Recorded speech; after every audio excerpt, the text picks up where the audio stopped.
Salve, salve, gente boa! Eu sou o professor Euclides, essa é a Escola Teófilos. Bem-vindos ao nosso canal, ao vosso canal de estudo bíblico. Todas as semanas, duas aulas com dois temas, duas lições sobre o estudo bíblico. Bom, na última semana, nós finalizamos o nosso estudo sobre as cartas paulinas. Foram 22 vídeos, foram 22 lições e tratamos de todas as cartas paulinas.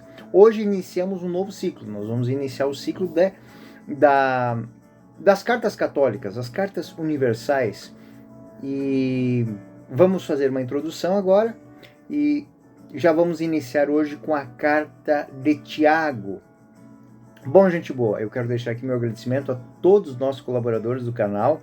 Você que está chegando agora, não deixe de se inscrever, de deixar o seu gostei e de partilhar à vontade com todos os seus amigos, vizinhos, grupo da família, né? Manda o link lá para eles.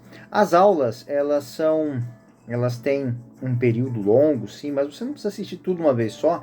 E na descrição do vídeo, você tem o texto. Então, você que é catequista, você que é catequista, você pode imprimir isso para os seus alunos. Tem uma bibliografia muito boa dentro. Então, esse estudo é feito para você que quer dar os seus passos no seu conhecimento da Sagrada Escritura. Bom, hoje, como disse, eu quero fazer a introdução às cartas católicas. Eu quero fazer isso, mas vou deixar aqui meu agradecimento a todos os nossos colaboradores e patrocinadores, vocês que fazem isso através do link, do Pix que está aí na descrição do vídeo. Muito obrigado mesmo, né?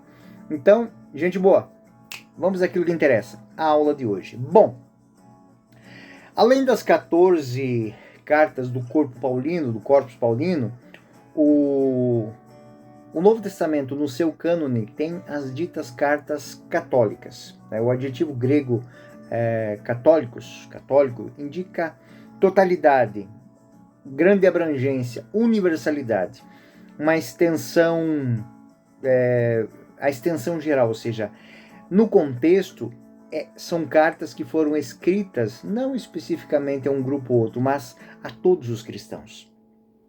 Então, esse contexto, muitas vezes, ele tem algumas variações de compreensão, mas, de maneira geral, quando falamos de cartas católicas, falamos de cartas universais. São Cirilo de Jerusalém, um dos padres da igreja, por exemplo, usa esse adjetivo para indicar que a igreja se espalha pelo mundo, aberta a todos os homens. Ela é católica, então ela está no mundo inteiro, está aberta a todos os homens. No Ocidente, o adjetivo católico assumiu um valor técnico para indicar a verdadeira igreja unida em oposição a seitas parciais dos hereges. Então, não é de um grupo, mas é a teologia, é o conhecimento, é a doutrina de toda a igreja. E quem cunhou esta no Ocidente foi, de fato, Santo Agostinho. Aplicado às 7 cartas apostólicas do Novo Testamento, o adjetivo católicos possibilitou qualificá-las com essas duas características. Ou seja, por um lado, na verdade, são universais no sentido de que são encíclicas, são cartas circulares que deveriam ser destinadas a todas as comunidades. E por outro lado, são católicas por quê? Porque são dignas de serem incluídas no cânone. Né? Não são textos heréticos, não são textos que não fazem parte, né? Não são apócrifos. Os primeiros atestados deste adjetivo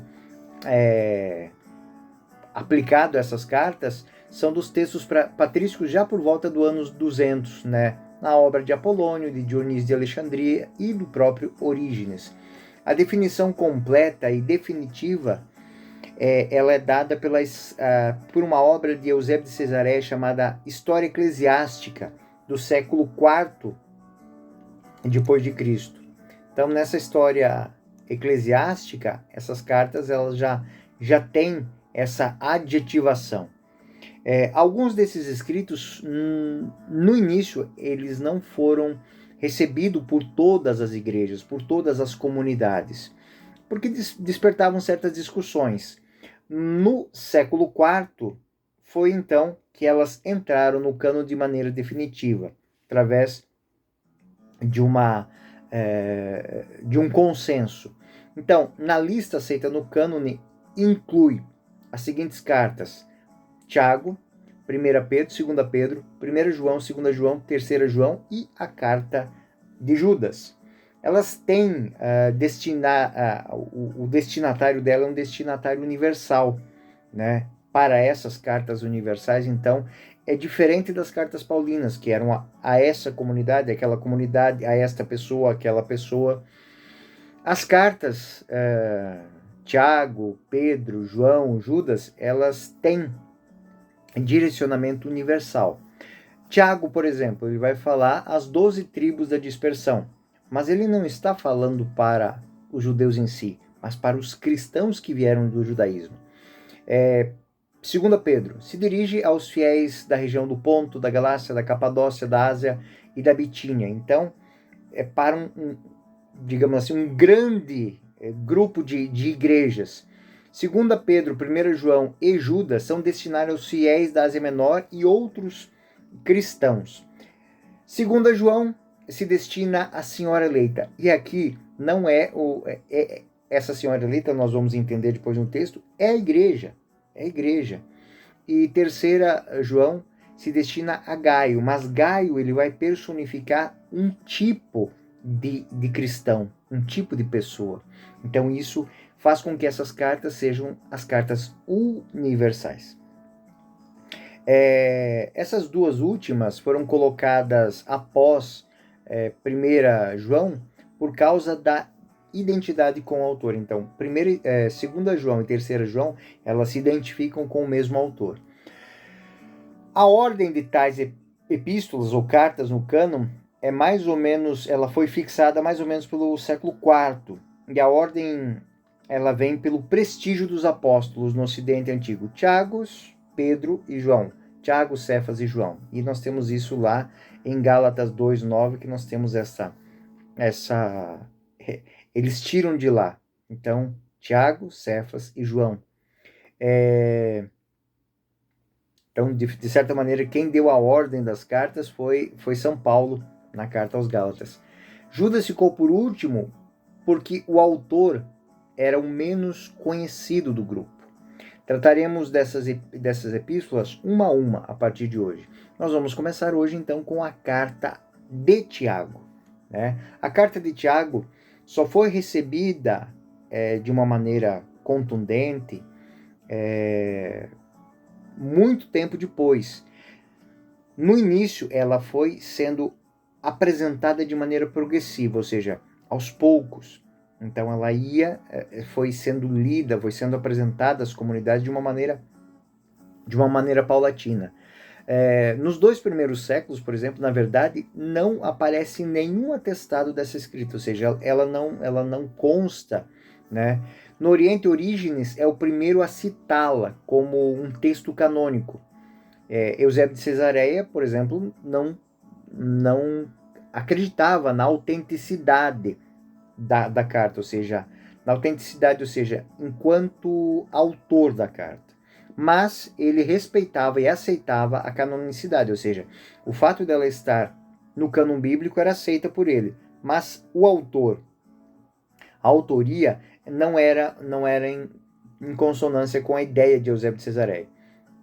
No século IV também, através dos grandes estudos dos grandes padres, elas foram de fato sendo aceitas de uma maneira pacífica. A carta de Tiago ela foi aceita a partir do século IV depois de Cristo.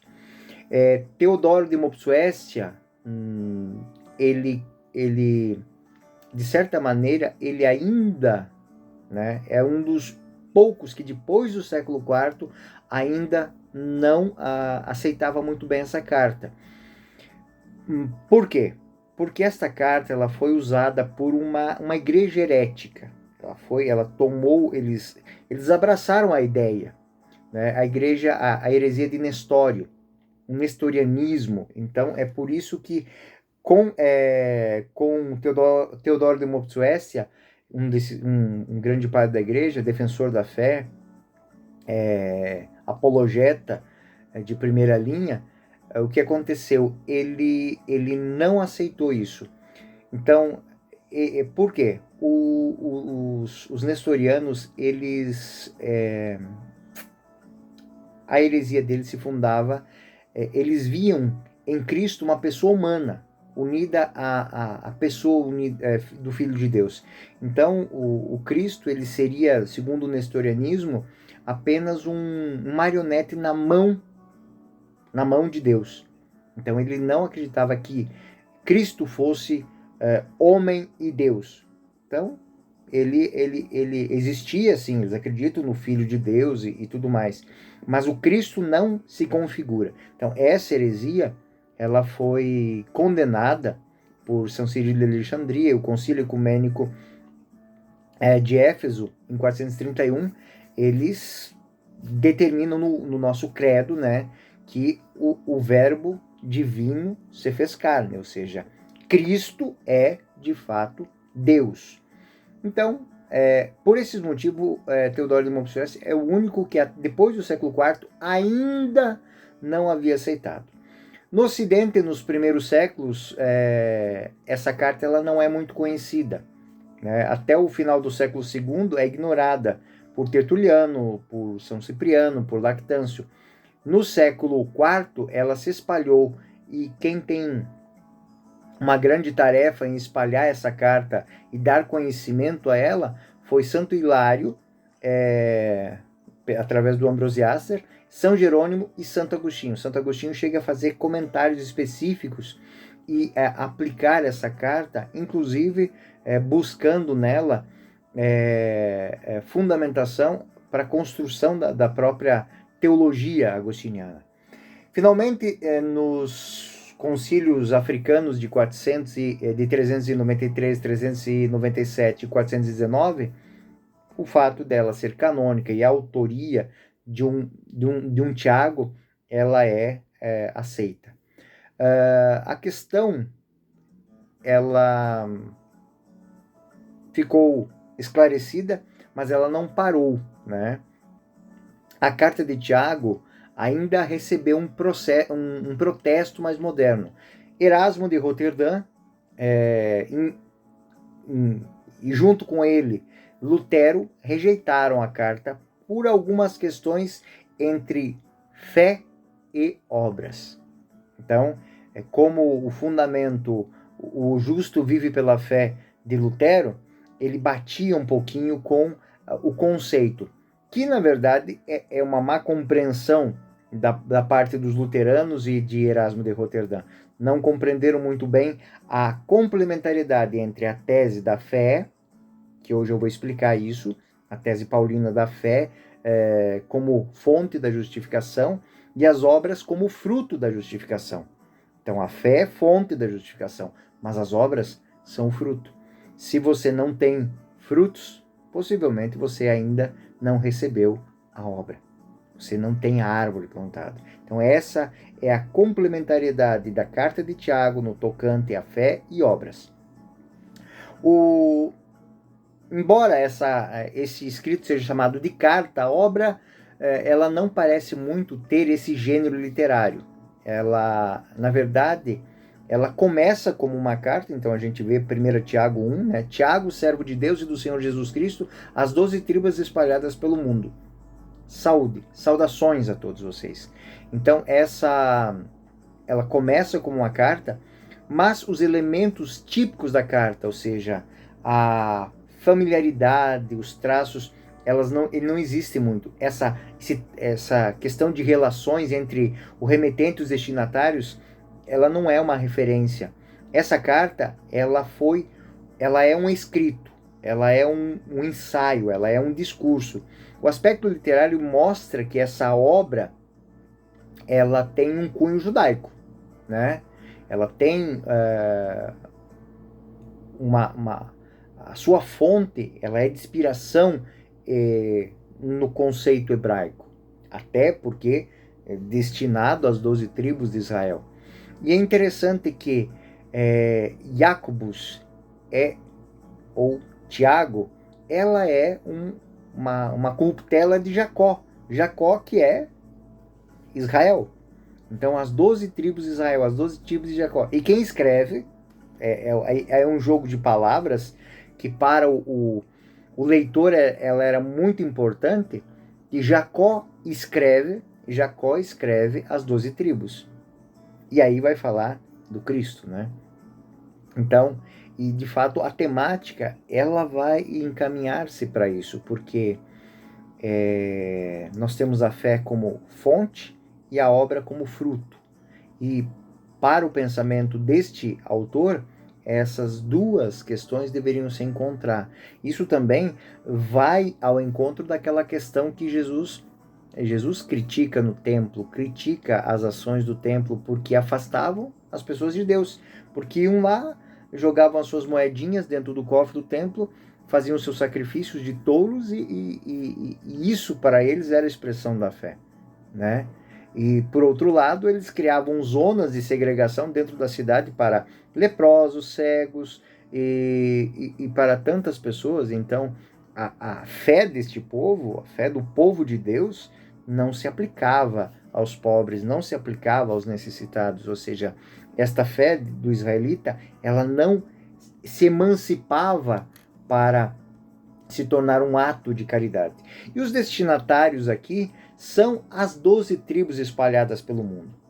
A impressão evidente de que é o patriarca Jacó que está se dirigindo às 12 tribos fundamentadas nas tribos de Israel. Ao longo do texto, além disso, Jesus mal é mencionado e em passagens insignificantes, né? Então, o autor ele tenta escrever de uma maneira em que não existe uma pressão para se crer, mas uma pressão para agir motivado pela fé. Então, 1 Tiago 1, Tiago, servo de Deus e do Senhor Jesus Cristo. Então, ele diz que ele está escrevendo a serviço de Deus e de Jesus Cristo, as 12 tribos da dispersão. Saudações. É o início de uma exortação. 1 Tiago, ele vai ter em 1 Tiago 2, considerai que é suma alegria, meus irmãos, quando passais por diversas provações. E aqui ele está fazendo uma memória de toda a caminhada do povo de Deus. Além disso, a assembleia é chamada de sinagoga, né? Então, esta reunião dos judeus, ela não é chamada de reunião, ela é chamada de sinagoga, né? Alguém até, durante os estudos eu descobri isso, né? Alguém até apresentou a hipótese de que é uma obra judaica, né? Que foi cristianizada. Então, se levanta a tese de que era um texto de origem hebraica, que depois foi ajustado para a fé cristã, né? Então essa é uma das tantas teses que tem. O gênero literário ele é parenético, ou seja, é uma grande exortação, né? É uma autêntica homilia. Então, do começo ao fim, a gente pega aí os 5 capítulos e vai entender que é uma grande reflexão de fé, uma grande reflexão do espírito de um homem que está a sua intenção é salvar almas, é instruir as pessoas para uma mudança de vida. A carta de Tiago pode ser definida, então, como uma obra, um trabalho catequético, um trabalho de moral. Ou seja, ele não quer tanto instruir teologicamente, ele quer lançar fundamentos de uma transformação de vida, de uma demonstração de conversão. Então, a estrutura da composição, ela, de certa maneira, alguns exegetas dizem que ela é muito difícil de entender, né? Existe um plano global dentro do texto, né? Mas, assim, podemos dizer que existem 4 constantes, né? 4 temas, né? Que reconstrói as 12 tribos de Jacó, que usa alguns temas de reformulação midrástica, ou seja, usando o conceito de sabedoria judaica. E em uma análise linguística, quem escreve, embora use uma conceituação judaica, escreve num grego lindo de ser lido. É um grego perfeito. Então, o autor da carta de Tiago é um grande conhecedor da tradição judaica, porém, é sim um homem de cultura grega. Alguém que tem um estilo de retórica, um vocabulário muito rico. É uma das cartas que na língua grega, no original grego, ela é extremamente clássica. É muito diferente do koiné dos evangelhos, né? Do grego koiné, do grego popular. Não, é um grego muito bem organizado.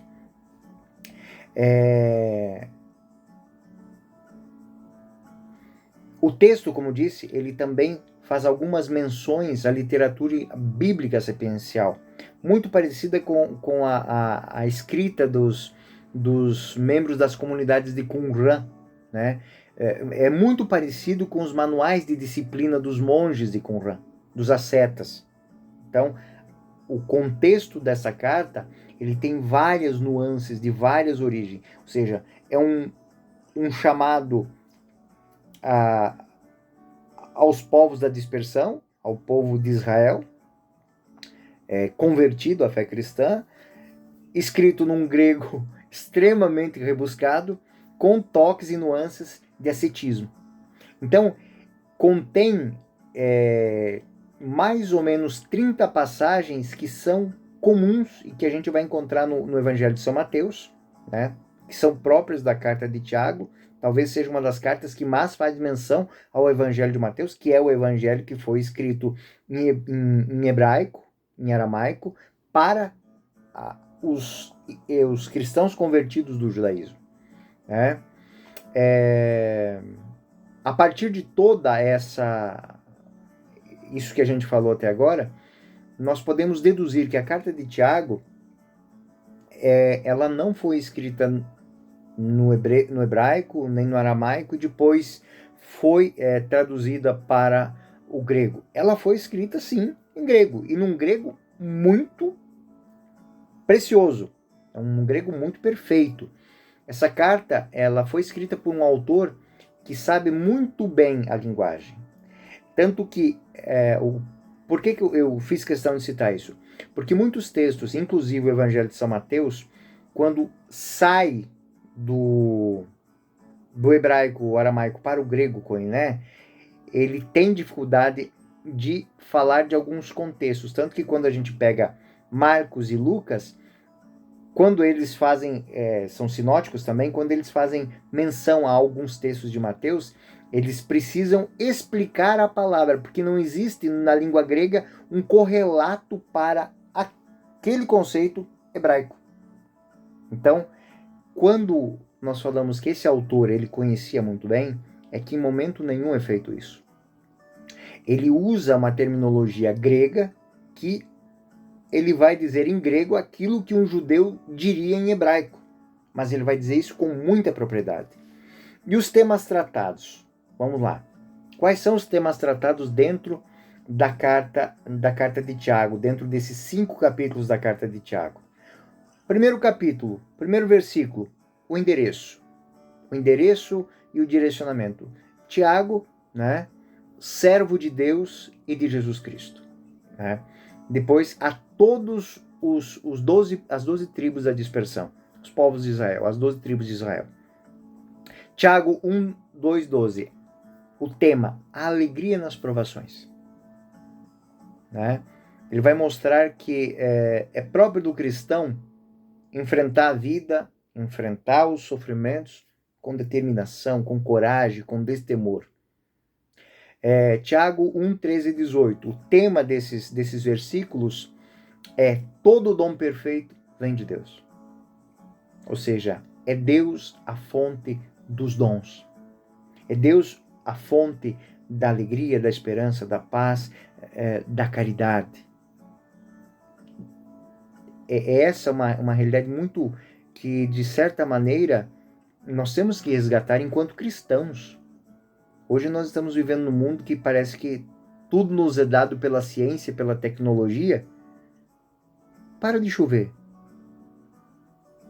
Para de chover. Basta isso. Uma seca. E nós vamos ver quanto a nossa ciência, quanto a nossa tecnologia se torna limitada diante de certas realidades. Tiago 1, 13 e 18. Tiago 1, 19 e 27.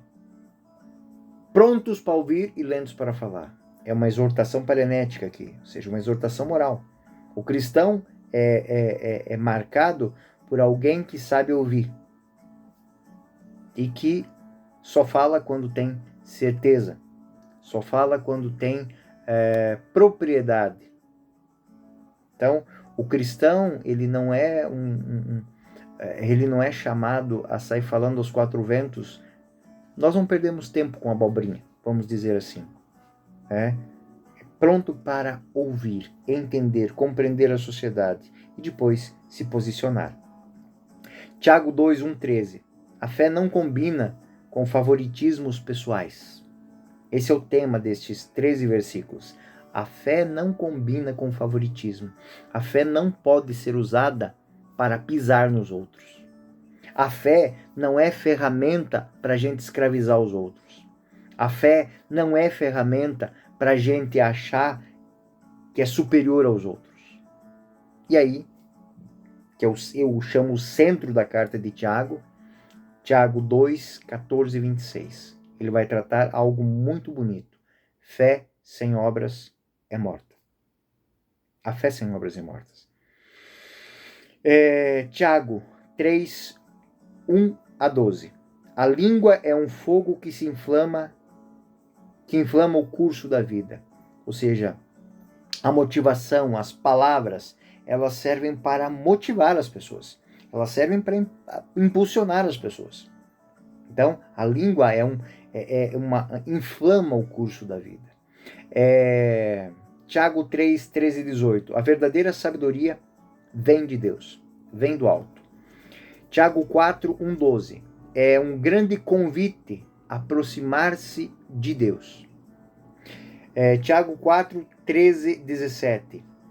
Tiago vai ter alguns versículos para tratar de uns temas do tipo a inconstância da vida.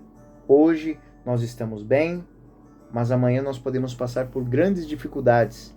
Então nós temos que saber estar atentos, estar prontos, estar, como disse Jesus no Evangelho, vigiar e orar, porque não sabemos nem a hora e nem o momento. Então, a inconstância da vida. Isso é muito, essa leitura, eu acho que vocês que estão lendo aqui, estão imaginando, né? Vocês se imaginem, há 1 ano, 2 anos atrás, quem imaginaria que nós passaríamos por esse turbilhão que foi a pandemia? Muita gente sofreu, muitas pessoas morreram, muita gente querida, muita gente que faz muita falta na nossa vida. Então, as inconstâncias da vida. Então, estar sempre em atitude de esperança, de espera. Né? Tiago 5, 1, 6. A riqueza não é garantia de nada.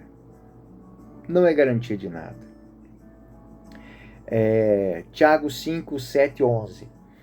Pacientes na esperança do Senhor. Ou seja, quem crê em Deus age com paciência e com destemor. Aqui me faz lembrar uma passagem de São Domingos Sávio, né? Perguntaram, e aí, Domingos, o que você faria se Deus chegasse hoje? E ele estava jogando bola no pátio da escola. Eu continuaria jogando bola. Por quê? Porque eu, jogando bola, também estou louvando a Deus. Então, a paciência, a perseverança no bem, nos faz estar bem em qualquer situação. E aí, Tiago 5, do 12 ao 20, são as exortações finais deste autor. Então, A autoria da carta, e aí nós vamos entrar nas primeiras disputas aqui, o autor da escrita, no início, ele se intitula Tiago, que é uma corruptela de Jacó, mas não diz nada mais do que isso, né? Não esclarece quem ele é, a identidade, mas é uma identificação genérica. Tiago, servo de Deus e do Senhor Jesus Cristo, às tribos da dispersão. Saudações. Existem várias possibilidades dessa identificação. Primeira possibilidade é Tiago, filho de Zebedeu, chamado Tiago Velho, irmão de João, nos relatos exatos, né? Que foi morto por Herodes em Atos...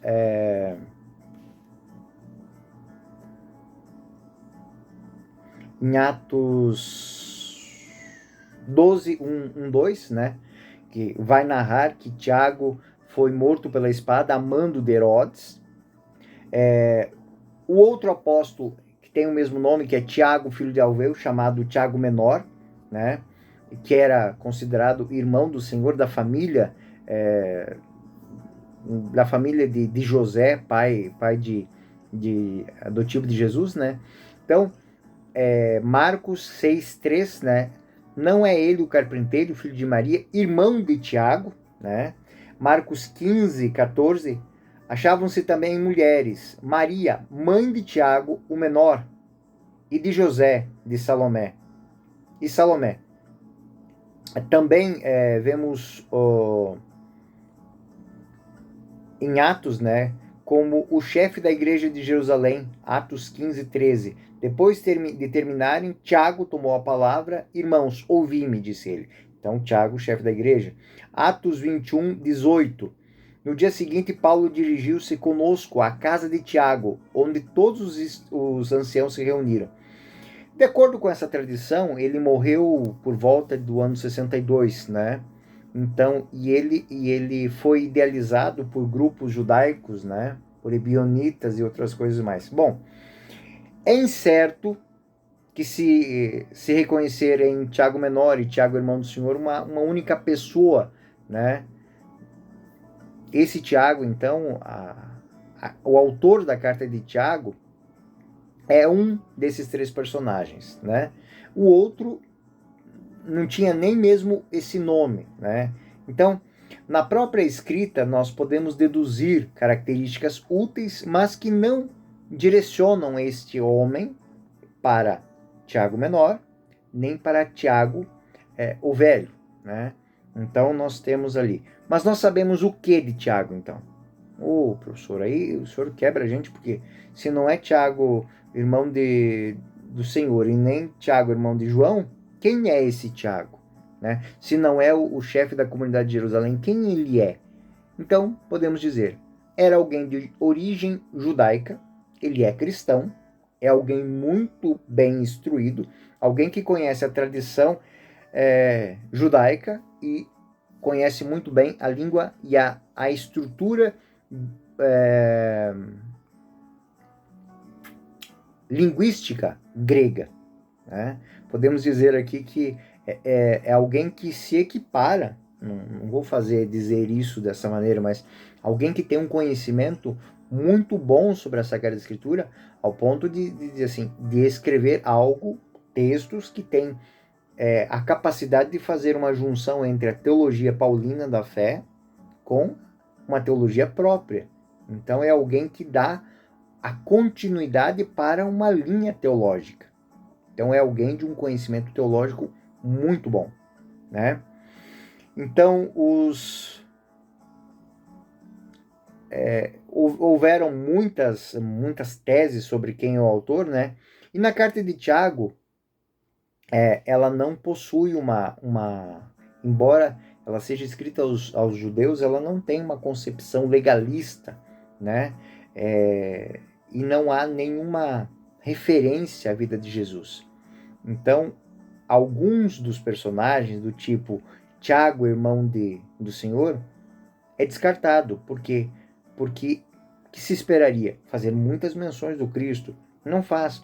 Este homem é um teólogo cristão dos primeiros séculos, que escreve algo a partir de Cristo, a partir do Evangelho, para as comunidades que se converteram do judaísmo, mas ele escreve dentro de uma teologia que enfoca o quê?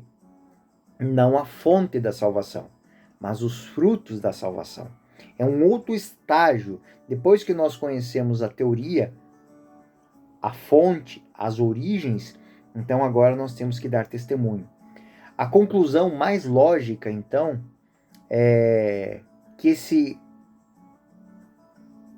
nos convida a imaginar é que Tiago, né, ele é alguém que conhecia muito bem a teologia paulina, conhecia muito bem os textos evangélicos e participava de uma comunidade que necessitava de um afervoramento para a vivência na fé. Então, o autor da carta é um judeu cristão da segunda ou da terceira geração, se chama Tiago, é um estudioso muito culto e conhecedor da Septuaginta grega, né? Por quê? Porque ele usa os textos, né, especialmente tradições que têm o Evangelho de São Mateus como fonte. A obra é nascida dentro de uma comunidade restrita, por isso que eu disse que ele tem alguns toques de ascese, alguém que para escrever, escreve apoiado na autoridade do Antigo Testamento, mas com uma releitura para o Novo. Então não foi fácil, digamos assim, entender este homem como alguém, né, alguém daquele grupo dos 12. Não é. Mas é alguém que fez a sua evolução dentro da fé e se coloca como alguém que apresenta a teologia como uma continuidade. Evangelhos, cartas paulinas e cartas apostólicas, cartas católicas. Então, este homem, ele entende que a fé, ela tem que vir num crescente. Ele tem que vir num crescente. E todo o contexto da carta de Tiago é fruto desse crescente. Nós temos aqui um núcleo, Jerusalém, os apóstolos, as comunidades, a dispersão, e aqui nós temos comunidades pelo mundo inteiro. Como é que elas manifestam Cristo no mundo? Então, onde ela foi escrita? Local e composição, né?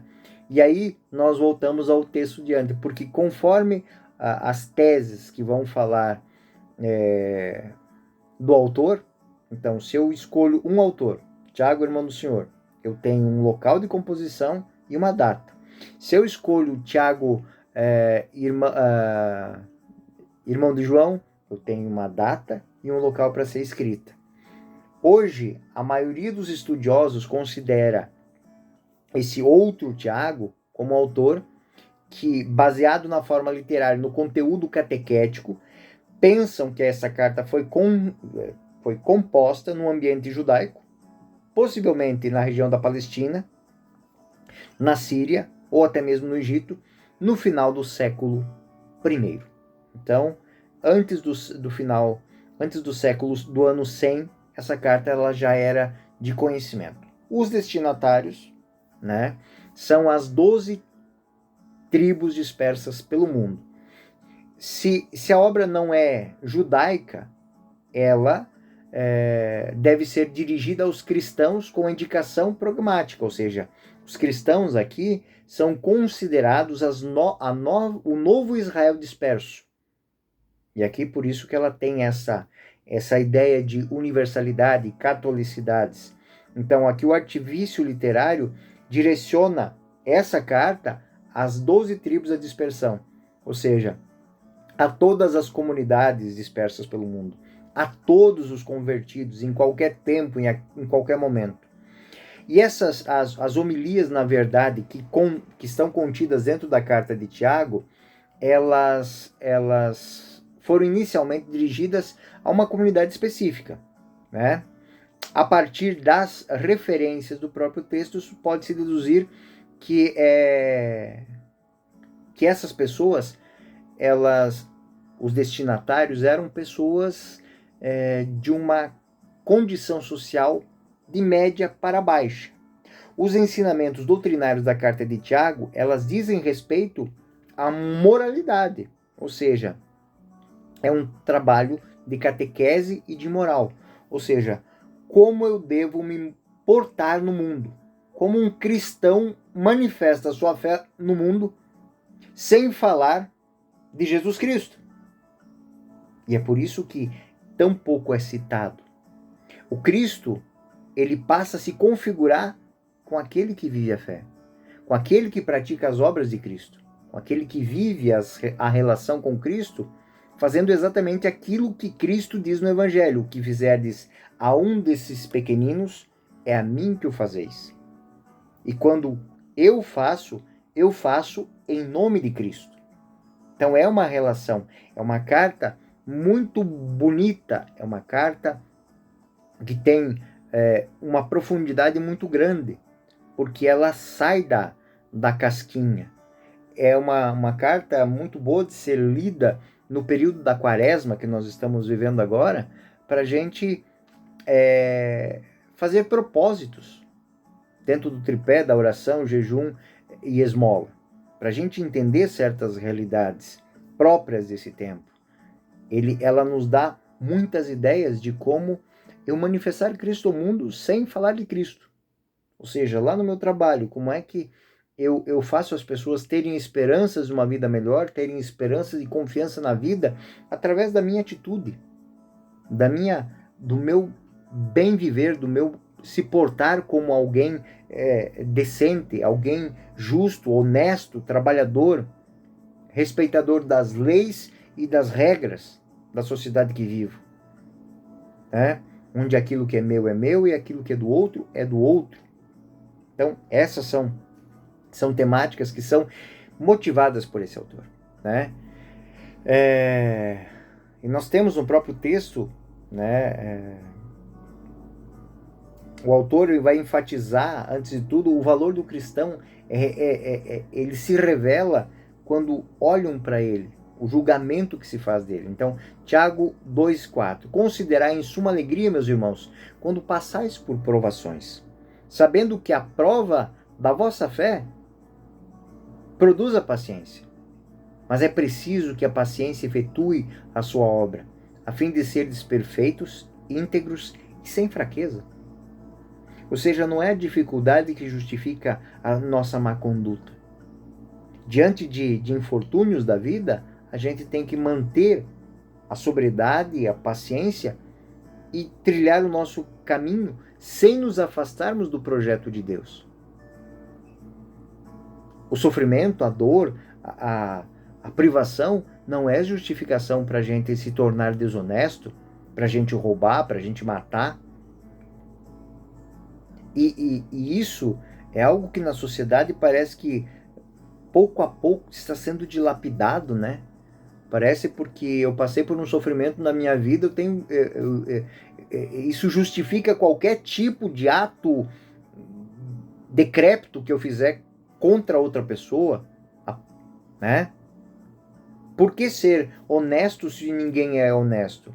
Por que ser bonzinho se ninguém foi bonzinho comigo? Ou seja, a tua salvação, a tua vida, ela não depende da vida dos outros. Você é um ser autônomo, né? E é ato de fé, viver bem, de maneira honesta, digna. Isso é o que Tiago, autor dessa carta, vai dizer, né? A fé, para ser autêntica, ela deve ter uma resposta na vida real, né? Tiago 1, 22, 25. Sede cumpridores da palavra, não apenas ouvintes.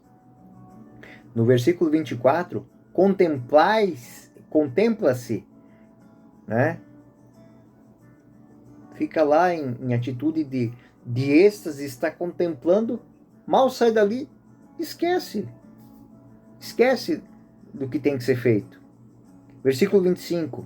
Aquele que procura meditar com atenção na lei perfeita da liberdade, e nela persevera, não como ouvinte que esquece, mas como um cumpridor. É exatamente nesse texto que Santo Agostinho vai dizer que existem dois tipos de homem. Eu acredito que está na Cidade de Deus, se não me engano, dois tipos de homem. Um que é escravo, para quem a gente tem que escrever a lei e tem que impor a lei, e outro que não precisa da lei para fazer o bem, para viver a justiça, porque ela está gravada no seu coração, na sua mente, ela transborda de sua boca e é fundamentada em cima disso aqui. A fé é fonte da transformação, mas as obras são o fruto da transformação. O autor também se interessa pelos temas da sabedoria, né? E convida os fiéis a pedir a Deus essa sabedoria. Diante das situações da vida, o que Deus diz que eu tenho que fazer? O que Deus me propõe? Qual é a proposta de Deus para mim? Se alguém de vós, Tiago 1:5, se alguém de vós necessita sabedoria, peça a Deus. Ele dá toda a liberdade, com simplicidade, sem recriminação, e lhe será dada. Ou seja, algo muito importante dessa carta. As comunidades a quem este homem está escrevendo talvez tinham se afastado um pouquinho dessa intimidade com Deus. Mas não intimidade morta, né, etérea, esotérica, não. Uma intimidade de aprender a ouvir o que Deus tem. De se deixar conduzir pelo Evangelho. Também ele oferece a apresentação com alguns adjetivos. Ele vai elogiar muito a sabedoria que vem de Deus. A sabedoria que vem de cima, ela é pura, depois pacífica, condescendente, conciliadora, plena de misericórdia, de bons frutos, sem parcialidade nem fingimento, né? Bonum diffusivum sui, né? O bom, ele se manifesta, se difunde por si só. Ele recomenda aos ouvintes que fiquem atentos na fala e convida para conter a língua. É uma temática muito... Em Tiago, capítulo 3, ele trata disso. Ou seja, aprendam a refletir. Aprendam a perceber, a entender o que tem por detrás dos discursos. Não tome partido de nada sem refletir muito antes. Aquilo que Jesus disse, teu sim seja sim, teu não seja não. Ou você é quente, ou você é frio. Também é uma grande proposta para o tempo que a gente vive hoje, né?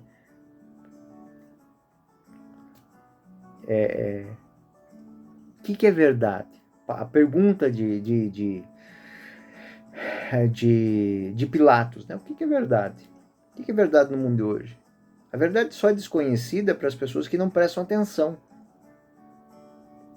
né?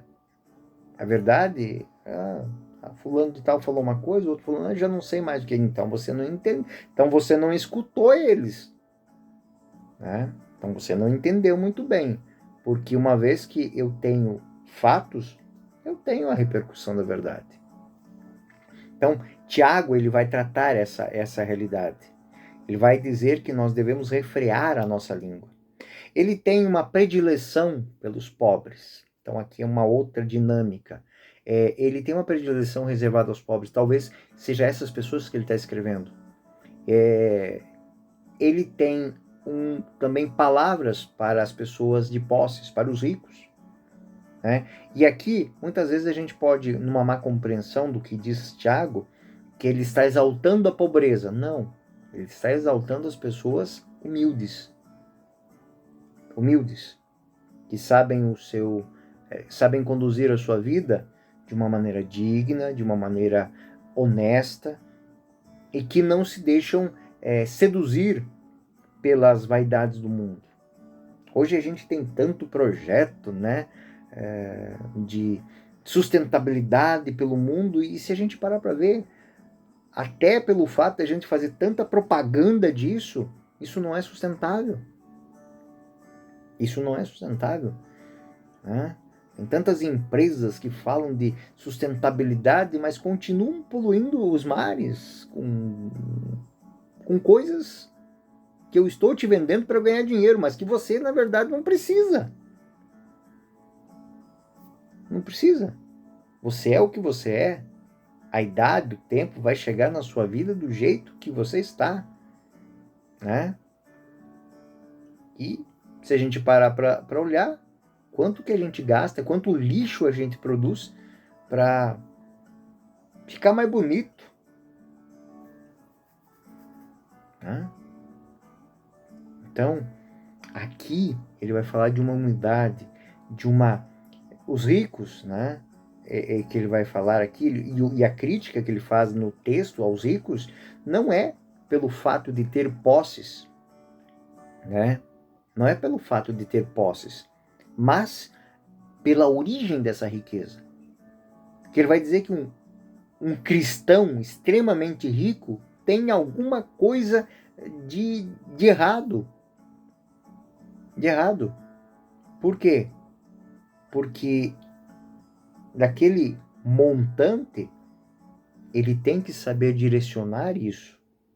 Ele não recebeu os dons, ele vai falar dos verdadeiros dons que vêm de Deus, né? Ele tem que receber os dons e saber direcioná-lo, não em benefício próprio. Se eu tenho a capacidade de cantar, o meu canto não pode ser apenas fruto de benesses para mim. Se eu tenho a capacidade de criar, a minha capacidade de criar, ela deve estar a serviço. Eu tenho a capacidade de empreender, isso não pode estar simplesmente a meu serviço. Senão eu estou usando de um dom que foi dado para o corpo para sustentar uma única célula. Então essa é a realidade. E aí eu vou me tornar um câncer nessa sociedade. Outro tema particularmente abordado por Tiago, né? Ele vai tratar fé e obras. E aqui é muito interessante, eu gostaria de que vocês tivessem atenção nessa parte do nosso estudo de uma maneira muito profunda. Porque, inclusive, o fundador do luteranismo, ele critica a carta de Tiago e não aceita ela exatamente por uma falta de compreensão disso aqui. Ou seja, ele, por Tiago ter falado que a fé sem obras é morta, ele rejeita Tiago. Mas, na verdade, Tiago vem fazer um upgrade, uma melhora na concepção de fé de Paulo.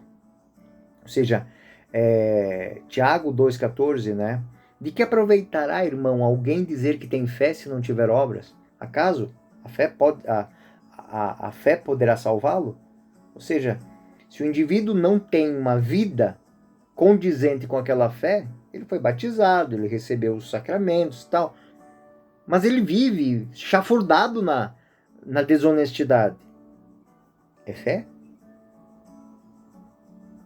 Assim também a fé, se não tiver obras, é morta em si mesmo.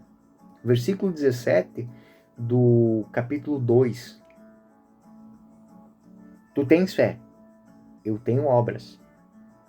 Se queres ver o homem vão, como a fé sem obras é estéril, né? E aí ele vai usar citações do Antigo Testamento. Ele vai dizer que Abraão, nosso pai, não foi justificado pelas obras, oferecendo o seu filho Isaque sobre o altar. Ele vai fazer essa pergunta. Foi porque ele acreditava, né? Não, é porque ele chegou ao último estágio. Ele fez um ato de fé. Ele colocou seu filho sobre o altar. É uma obra que repercute da sua fé. Se ele não tivesse fé, ele não faria aquilo nunca faria aquilo. Mas ele tinha. Então ele transformou a sua fé numa atitude. O homem é justificado pelas obras, não somente pela fé. E aí ele vai falar, e a gente vai entender essa realidade. Ele vai citar a Raabe, a meretriz, né, que é justificada pelas obras. Ela não tinha fé de Israel. Ela não conhecia a fé. Mas ela acreditou e tomou uma atitude, né? Assim como o corpo sem a alma é morto, assim também a fé sem obras é morta. E por que ele escreve isso? Porque era próprio daquele momento, final do século I, começar uma frouxidão moral.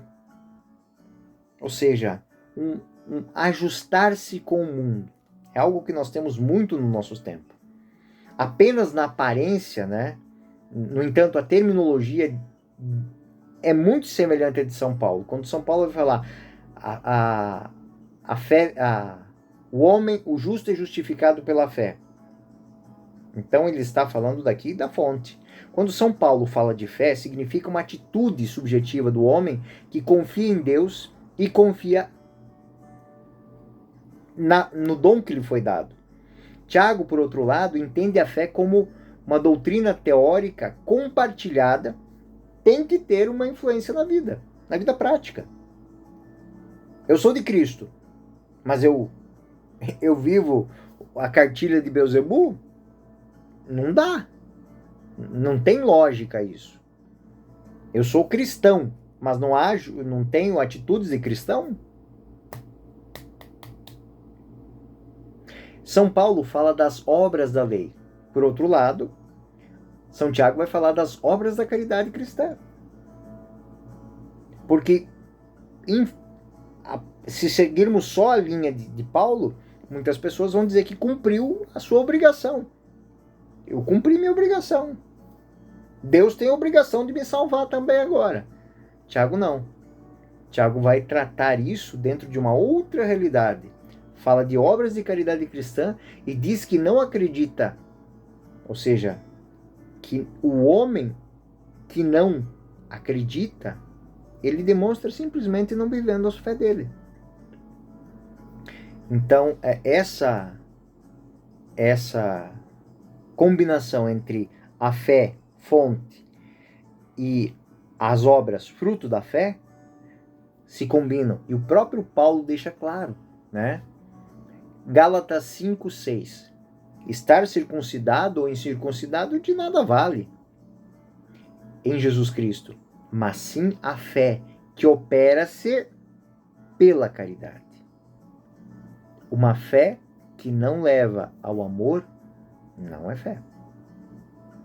Não tem a origem em Cristo. Tiago, ele lida com as consequências da justificativa. Paulo, com a causa da justificação. Então, vamos dizer aqui que o entendimento desses textos da carta de Santiago são exatamente essas. São Paulo lida com a causa da justificação, que é a fé. Tiago lida com as consequências da justificação, ou seja, as obras. A fé é a árvore. As obras são os frutos. No final da carta, entre exortações, Tiago, ele vai apresentar algo que é usado e é muito importante. Os catequistas que estão aí, né? Quando forem instruir seus catequizandos sobre o sacramento da unção dos enfermos, vão encontrar em Tiago exatamente a fundamentação que até hoje está aqui. Tiago 5, 14 e 16 é uma das primeiras descrições do sacramento da unção dos enfermos. Alguém está enfermo? Chame o sacerdote na igreja. Estes façam oração sobre ele, ungindo com óleo em nome do Senhor. E a oração da fé salvará o enfermo, e o Senhor o restabelecerá. Se ele cometeu pecados, lhe serão perdoados. Confessai os vossos pecados uns aos outros, orai uns pelos outros para seres curados. A oração do justo tem grande eficácia. Então, aqui ele também coloca a oração como um ato de fé, mas essa oração também é um ato prático. Então, esta recomendação especial, ela formula as bases para determinar o sacramento da unção dos enfermos, onde o ministro, o gesto da unção, a oração, tem o efeito curativo e o perdão do pecado, tanto que a unção dos enfermos está no rol dos sacramentos de cura, né? Então, a tradição eclesial mostra que Jesus, né, tem cuidado com os doentes. Então, a unção dos enfermos, ela não é simplesmente um ato que parte do sacerdote para a pessoa doente, mas é a comunidade que se une para que aquele doente, através da oração dele e do rito, seja curado. Então, isso é muito bonito, porque o sacramento da unção dos enfermos, ela se expande. Ela se expande porque o doente que está lá acamado, ele não se sente abandonado pela sua comunidade, porque ele sente que naquela oração, quando o pastor vai, toda a comunidade vai junto. E isso é o que deveria. Por isso que na celebração eucarística a gente reza pelos doentes. Principalmente, e isso é muito bonito, a gente deveria fazer uma lista. Os ministros, né, deveriam juntar o nome das pessoas da comunidade que estão doentes, anciãos, crianças, para rezar. Essa é a continuação da unção dos enfermos, proposta por Tiago. Então é uma expansão da fé. Então a cura que vai se aplicar a partir da unção dos enfermos, ela é a expressão da oração da comunidade, que reza e envia o ministro para que o ministro, em nome da comunidade, aplique a cura. É uma outra visão sacramental. Isso, gente boa, é o texto de uma das cartas católicas que tem uma repercussão na vida atual, nos nossos dias de hoje, extremamente atual. Ela é universal nesse ponto. Qualquer tempo, a leitura que os senhores vão fazer a partir da carta de Tiago, ela deve ter essa profundidade. Fazer uma autoanálise da minha vida, da vida da minha comunidade, da vida da minha família, de como é que nós estamos, de fato, nos manifestando no mundo como cristãos. No fato concreto, não teoria, não discursos rebuscados, mas no pão, queijo. Ou seja, diante de uma dificuldade da minha comunidade, de alguém da minha comunidade, como é que essa comunidade se posiciona? Existem tantas doenças, não só as doenças do corpo, mas as doenças da alma, como a minha comunidade trata dos seus doentes, das pessoas que estão deprimidas, das pessoas que estão abandonadas, das pessoas que estão envolvidas com os vícios, as drogas, com as fraquezas, as mazelas, com as doenças da sociedade. Hoje, tantas pessoas têm síndrome do pânico, tem tantas síndromes que estão aí, fruto do que? De incertezas e inseguranças, e talvez muitas delas poderiam ser curadas simplesmente com um local de aconchego, de abrigo, de acolhimento, onde as pessoas não veem mais necessidade nem sentido em roubar, em matar para pisar no pescoço dos outros, para conseguir cargos. Por quê? Porque ela está bem, ela está tranquila, ela está centrada, e ela vai fazer aquilo que lhe compete de uma maneira honesta, reta, digna, porque ela sabe que através dela também passa a expressão de Cristo para as pessoas. Então, se eu pudesse sintetizar aqui, as cartas de São Paulo fazem uma grande pregação de Cristo ao mundo para que as pessoas reconheçam Cristo através da fé. Tiago faz uma proposta que, na fé que existe em nós, transformada em atitudes, aqueles que não conhecem Cristo pela fé, conhecerão Cristo através das obras da fé, das obras do amor que foi semeado no coração no dia em que fui batizado, no dia em que aderi ao caminho da salvação que vem de Jesus Cristo. Eu sou o professor Euclides, essa é a Escola Teófilos. Na próxima aula, nós faremos um estudo da primeira carta de São Pedro. Muito obrigado pela atenção, até o próximo vídeo, fiquem com Deus.